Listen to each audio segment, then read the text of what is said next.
is another way of looking at what makes a college good.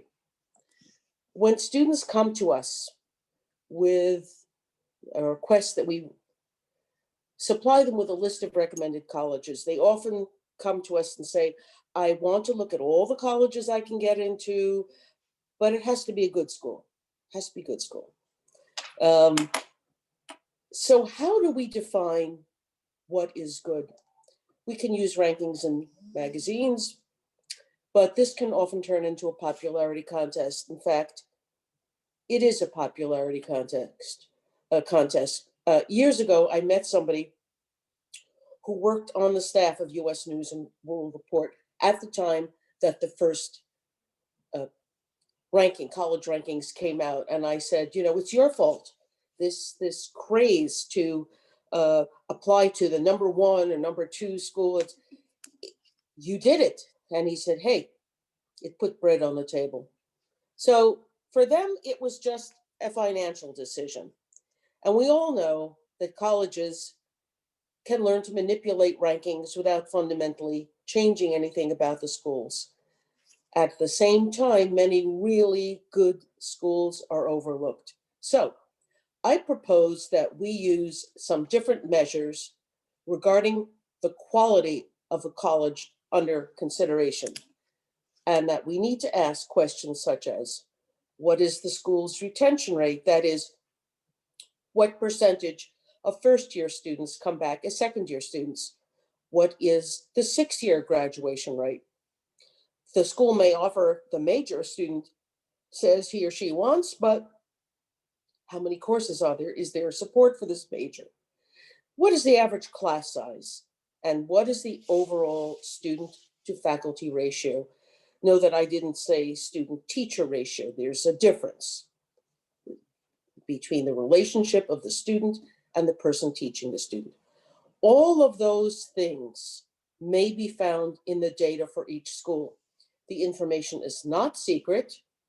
It's supplied by the schools, but it's often difficult to locate. We cannot assume that the students will be able to find the answers on their own. So we as counselors need to be prepared, or as Rachel Freed said today in her address, we have to be seen as curators. We have to curate the school information and help the students by doing the research. So now let's go to the details. All of the above questions are answered in each school with a document called the Common Data Set. For new counselors, this is a document of about 33 pages compiled each year by the school's Office of Institutional Research.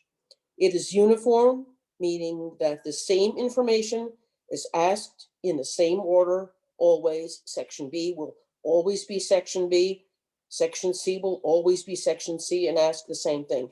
It asks who is reporting the information, whether the school offers undergraduate only or undergraduate and graduate education, how many people have applied each year, how many men, how many women, how many have been chosen, how many have enrolled. You can see whether a school offers a waiting list, whether it has offered places to enroll off the waiting list, how many men, how many women, how students are represented racially. It asks how many teachers there are, what race they are. You can see the sticker price, that is the tuition charged before scholarships are taken into consideration, what the fees are, the cost of housing and dining, and so forth. Schools know that not every person is looking for every single fact. Going through the common data set is and can be a very tedious assignment. So schools often give a page of what they call fast facts about themselves. We've all seen this.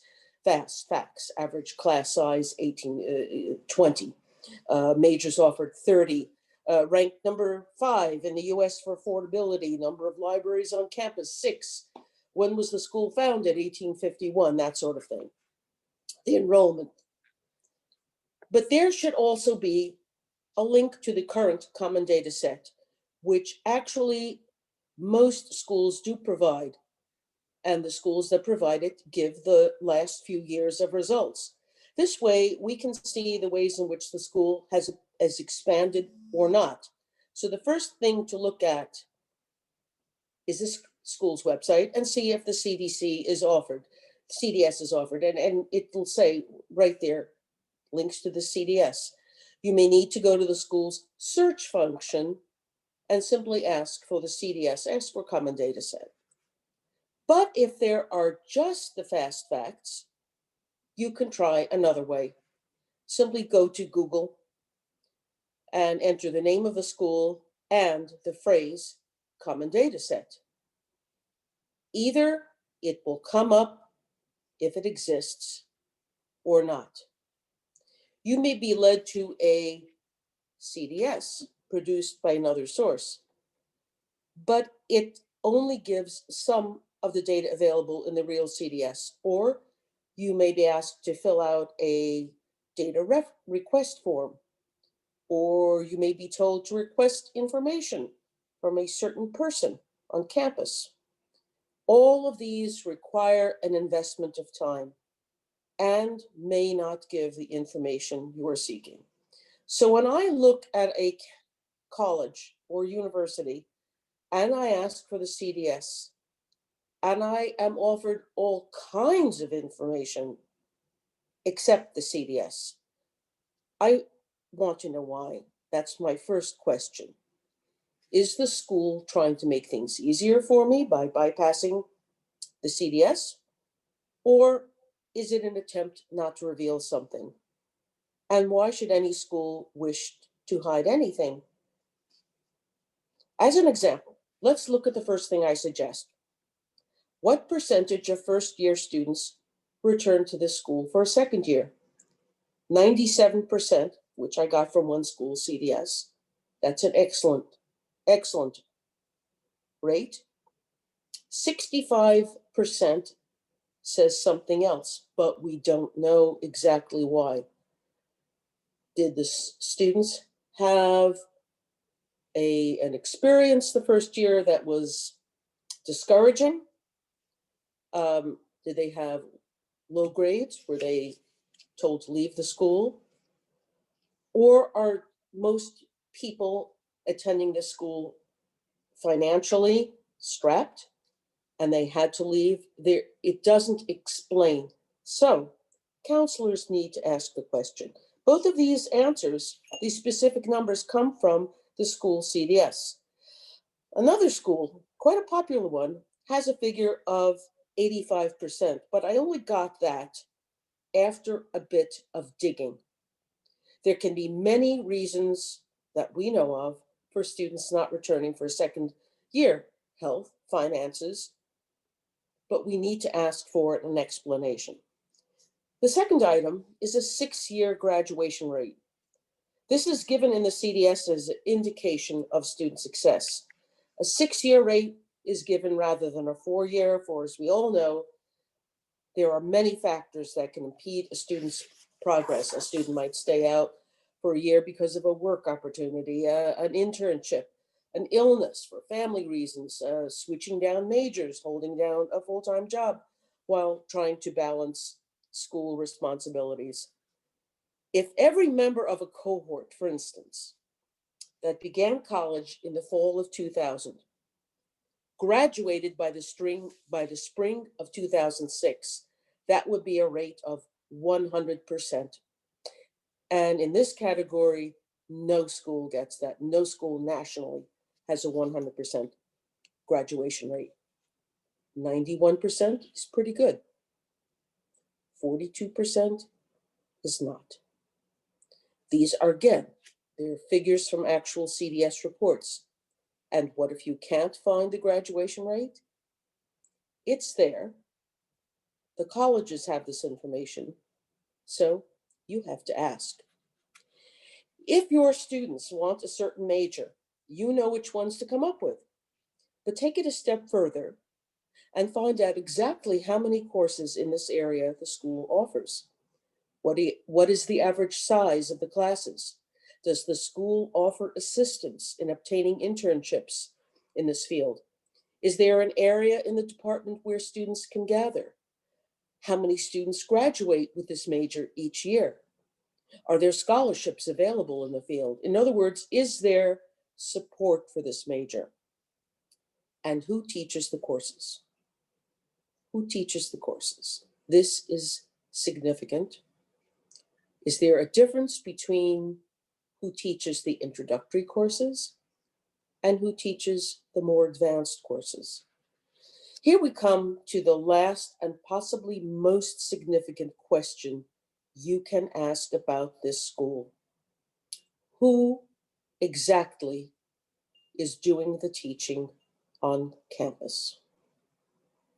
The answer will be different if you teach at a college, if the teachers are at a college or at a university. If it is at a university, it has a graduate program, and all graduate programs have advanced students teaching introductory courses and some electives. All of us who have been graduate students have had this experience. We were called lecturers or instructors. We had responsibility for conducting the class or assisting a professor. We were responsible for grading the classes, but basically, we had this experience. So it is normal for a university to have 20 to 30% of its teaching staff part-time. This reflects the use of graduate students as teachers. And I'm sure that those of you who advise students who choose a university rather than a college, which has only undergraduate programs, you advise students who attend university to expect this situation. It is normal for universities to have a 20 to 30% teaching rate that is part-time. But what is not normal is to have all undergraduate classes taught by graduate students, leaving graduate courses for the professors. That's not normal. It's not normal to have 40%, 50%, 60%, or more of the teaching staff be part-time. It is not normal for a school to have more part-time teachers than full-time teachers. I'll repeat. It is not normal for a school to have more part-time teachers than full-time teachers. And yet this condition exists all too often. The result is a huge labor issue with academic implications and ethical implications. Here again, the common data set can come to the rescue. You can find out exactly how many full-time teachers a school has and how many part-time. The answer is always in part I, between J and K. But the CDS is not flawless. It does not distinguish between the types of part-time teachers. So, for instance, an instructor may work full-time elsewhere, let's say as an accountant, and teach one course in accountancy. Or the instructor may teach one class and work part-time at 2 or 3 schools in order to make ends meet. To get at what is the actual truth, counselors must ask and train students to ask, what is the percentage of undergraduate courses taught by part-time faculty? Part-time teachers are called many things: adjuncts, part-time teachers, part-time professors, contingent labor because their working is contingent upon many factors. Adjuncts can comprise between 4% at some small, highly selective schools and 72% of an institution's faculty. At some schools, adjunct faculty count for as many as 40% to 50% of the teaching staff. So while some institutions may have low overall percentages of part-time faculty, some of their departments offer undergraduate courses taught primarily by contingent labor. Recent statistics from the US Department of Labor show that if low-paid college instructors worked a 40-hour week for 10 months, their annual salary would still average only $32,000. Contingent faculty, who are often paid by the course, make even less. When colleges send admissions recruiters to high schools to get students, applicants, they answer as they should most students' questions. However, these reps don't address the working conditions of faculty, and in fact, they are usually unaware of them. Those who admit students and those who hire the students' teachers have nothing to do with one another. Sometimes, especially at smaller schools, faculty and admin do work together for the benefit of students, but those are the exceptions. Still, any school, except those with very special circumstances, any school that hires more than half its faculty on a contingent basis is either in financial difficulty or is a questionable employer ethically. Now that you know these things, this is a huge factor in choosing one school over another. I did my own survey of over 600 schools. The schools are nationwide. The results surprised me.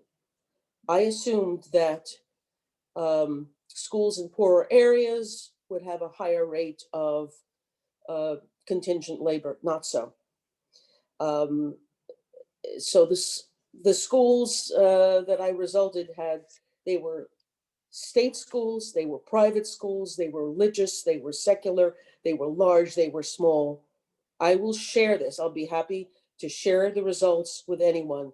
I did not make up a single statistic. All of these statistics came from the college's own CDS or by digging in the school's records. The persistent and growing exploitation of adjunct college faculty is a significant labor issue in higher education with grave implications. It's a pervasive problem nationally, and unwittingly, those who provide assistance to high school students, those who attend college, and those who pay for it are enabling academic labor abuse on a national scale. So parents, students, and counselors, in addition to worrying about the increasing selectivity of schools and the rising cost of attending, have to ask, isn't this related to the labor ethics aspect of higher education? And they have to ask themselves, you have to ask, if a school doesn't seem to care about its teaching staff, how much does it really care about the students? Pay levels for college faculty have been stagnant, and for part-timers, often too low to live on. And it's not a new problem. We have read recently about colleges that are trying to eliminate tenure, or colleges that are replacing retiring faculty with squads of lesser paid part-timers. But this is not a new problem. This has been going on since the 1970s, when adjuncts were often called freeway flyers, and they taught at several schools in order to earn the equivalent of a full-time salary. They are still paid by the course and usually receive no benefits, such as health insurance. Today's college classes are larger than before. Contracts are shorter, and colleges, salaries remain low. Colleges and universities rely on what they call cheap teaching, but it is costing them dearly. So can they explain why the person teaching the literature survey course or Bio 101 doesn't get insurance, but that the college president makes $700,000? If we do nothing, colleges will continue to hire and exploit part-time teachers. There is a seemingly endless supply of cheap to employ, bright, idealistic people who love teaching and hope to advance by, quote, getting a foot in the door. In economic terms, the colleges win, but our students lose. Counselors and students must therefore ask colleges questions that may be uncomfortable to ask, and they need to request substantiations. Some colleges may be charging high tuition, yet shortchanging students. The rise in college tuition nationally has been higher than the cost of living rises nationally. If colleges and universities continue to persist in treating huge numbers of their teachers poorly, we can expect a continuing decline in higher ed. More teachers will leave the profession, fewer students will aspire to become college teachers, and classes will get larger. Only those who can afford it will even go to college or graduate school. It will be a return to the 19th century. Adjuncts will quit in disgust, courses will have no teachers, and colleges will have to retrench or close down. Students may pursue degrees, but not real education. Those of us who were nurtured by caring teachers who inspired us with their passion for learning, and those of us who still care about students, are filled with dread. So you need to be careful, and you need to ask those uncomfortable questions. And please remember what has been said by many others. Teacher working conditions are student learning conditions. Teacher working conditions are student learning conditions. And so as we do this research together with our students, we can teach them about the interpretation of statistics simultaneously with creating their college lists. I know that I've given you a lot to think about, and I look forward to hearing your questions, which I'm assuming are in the question and answer section.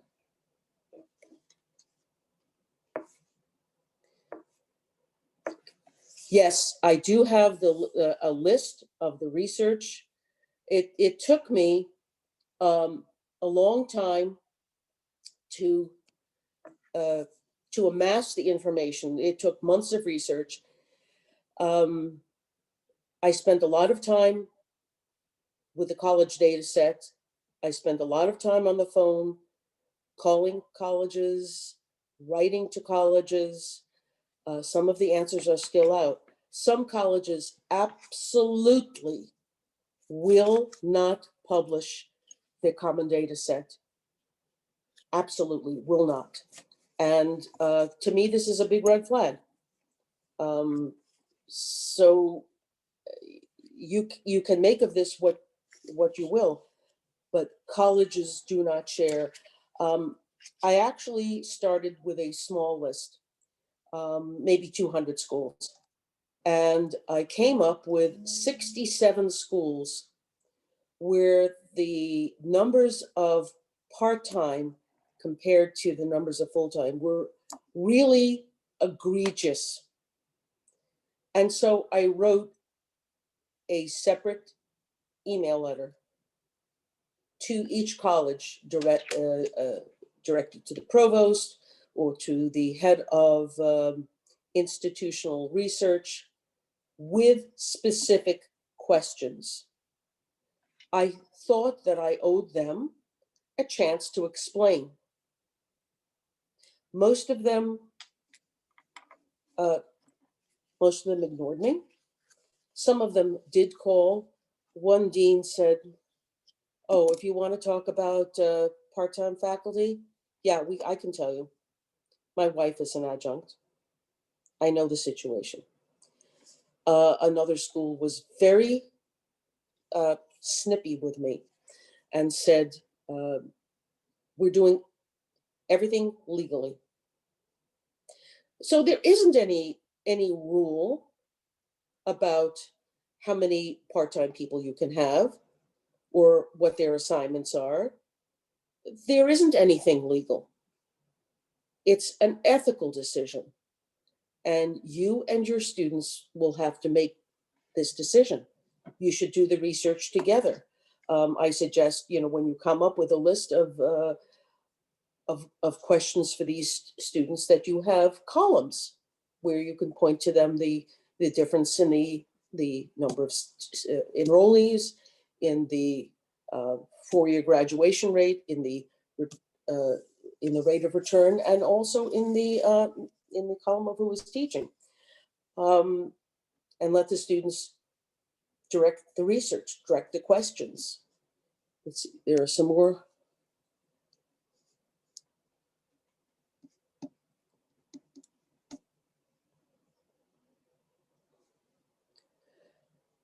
One question says, I'm assuming that you can all hear me. Adjunct professors are usually valuable to students due to their working actively in the field. What do you think of this? Absolutely. Adjunct professors, for instance, Wagner College, which is a really overlooked little college in Staten Island. It's perched on a hill. It's very small. It can overlook Manhattan. And a lot of their teachers, especially in the drama department, for instance, are part-time. So you have a lighting director who works full-time in the theater. And then, once or twice a week, takes the subway and the ferry and a bus up to the campus and continue. So you've got the expertise of this person coming right from the theater district, working in the field. Yes, this teacher is very valuable. You have to ask the questions. What if it's not Wagner College? What if it's a college that's not near any theater, and you have somebody teaching drama who doesn't have any theater work? So it depends, and which we all know is the answer to a lot of things in the world of college admissions. It depends.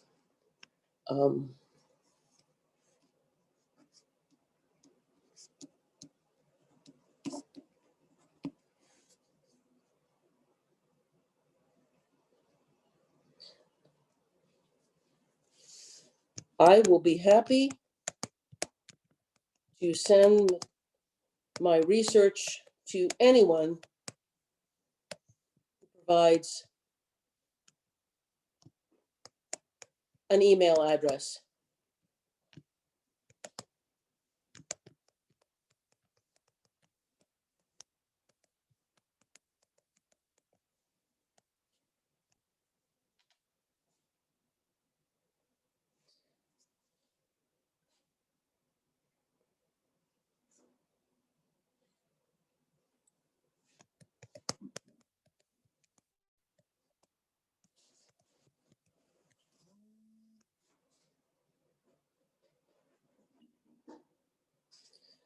Is it possible to know which adjuncts are working in their fields? Yes, you need to ask the colleges. You need to ask the colleges.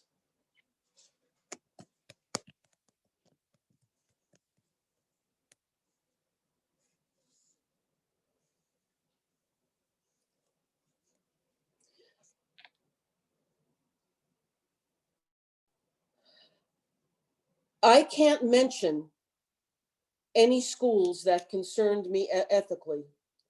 If you see the list, they may concern you too.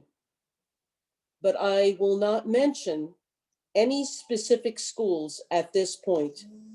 I might hesitate to recommend them to a student, and I will tell the student, but I am not going to tell all of you, don't recommend college X or don't recommend the University of Y, because there might be other reasons.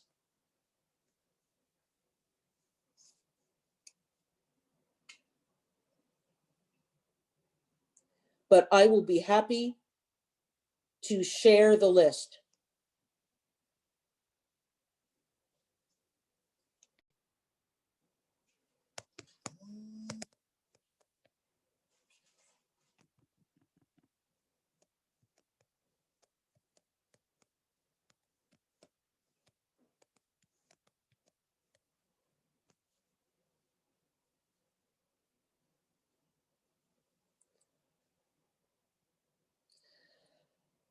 Somebody wants to know, where can we provide our emails?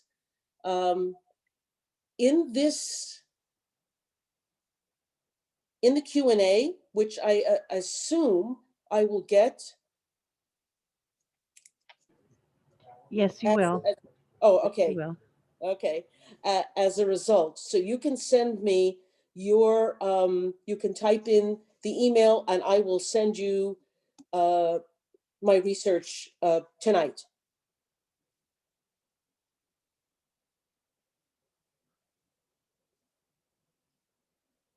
Great, okay.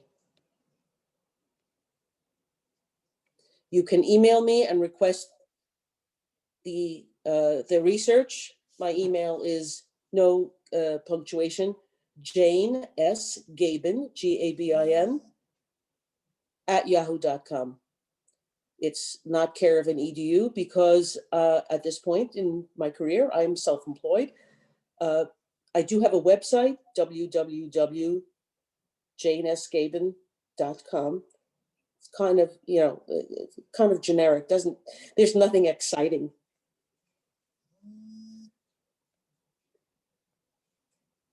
Oh, great. Oh, Wagner College is cool and people don't know about it. I would consider it a very strong contender in the area of theater and drama. I'm looking to see if there are any other. Oh, good. As the speaker, I get all the, so super.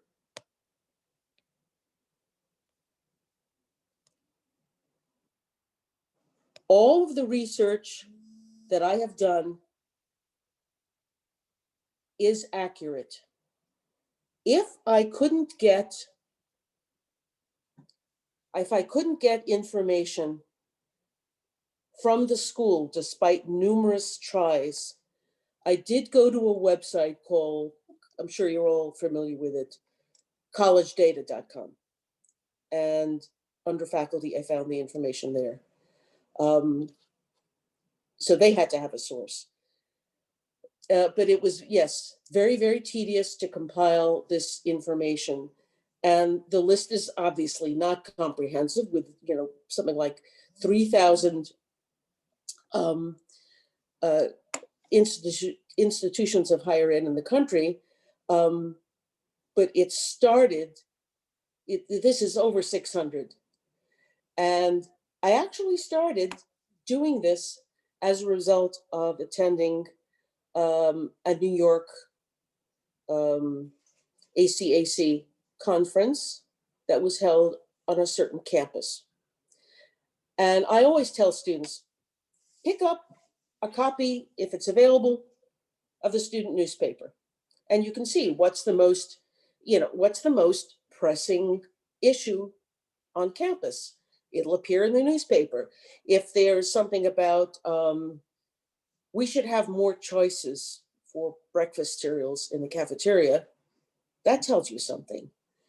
If it's, let's make sure that our cafeteria workers are paid a living wage, that makes something else. some, there was an article in there complaining that the teachers had received a certain pay raise. And the students had written in saying this is only for the full-time faculty. And since the adjuncts do 40% of the teaching, this was at a college, by the way, that didn't have a graduate program. And I thought, 40%? That's not right. There's got to be an error there. And I looked, and of course there was an error. It was 46%. So at that point, I started compiling the list. It is accurate within a year or so. Obviously, this last year has been weird across the board.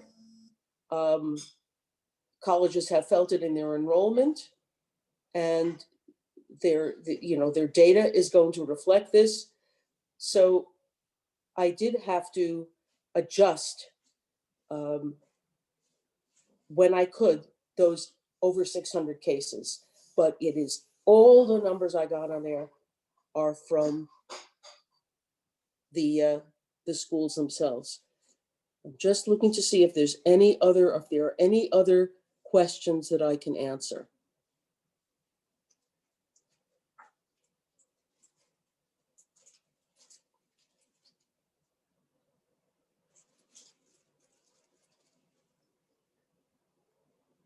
Thank you very much for acknowledging the way. It was hard work,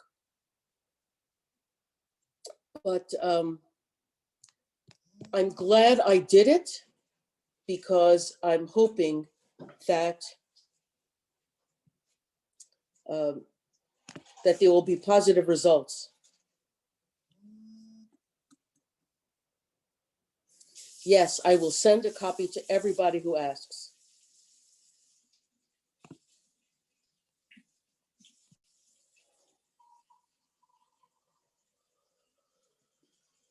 I see 44 people have indicated this, and I will be very happy to send out the information.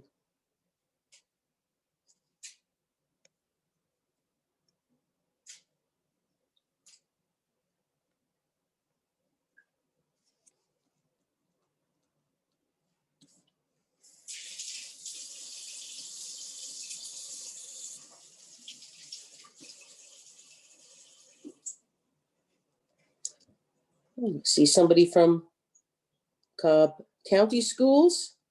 That's Atlanta.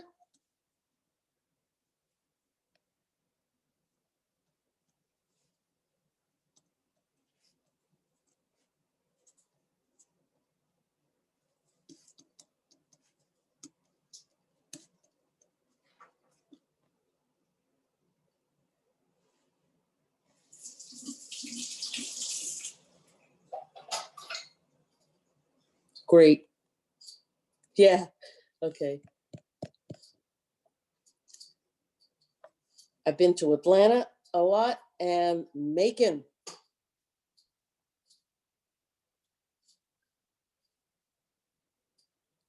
Great.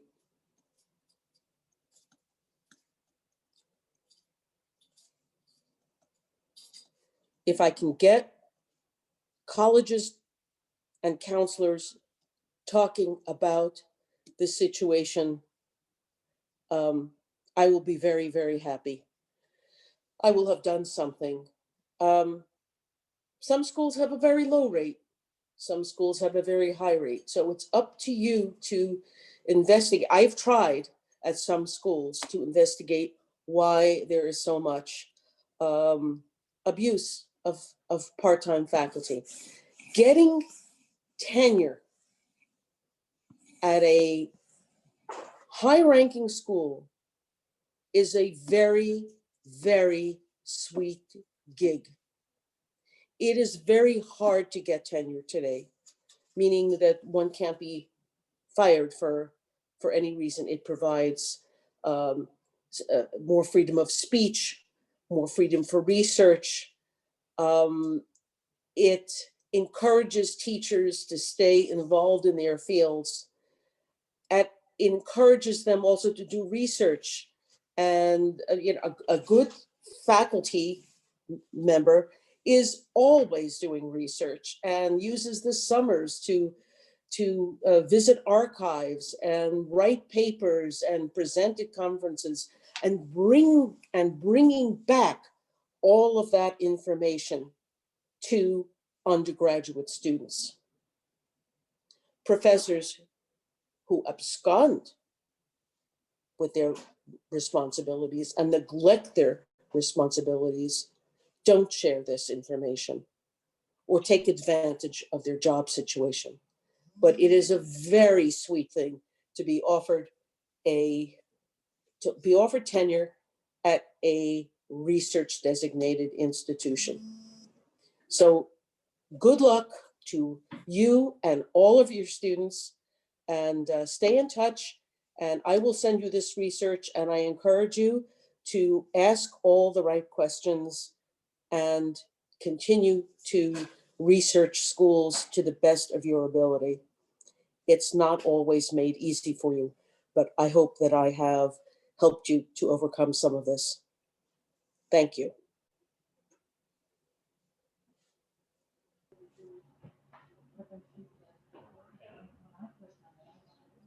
Thank you, Dr. Gavin. Sure. Are Yeah. there any other questions anybody wants to ask me live or? They're all muted at this point. They have to Okay. respond written. Yes. Okay.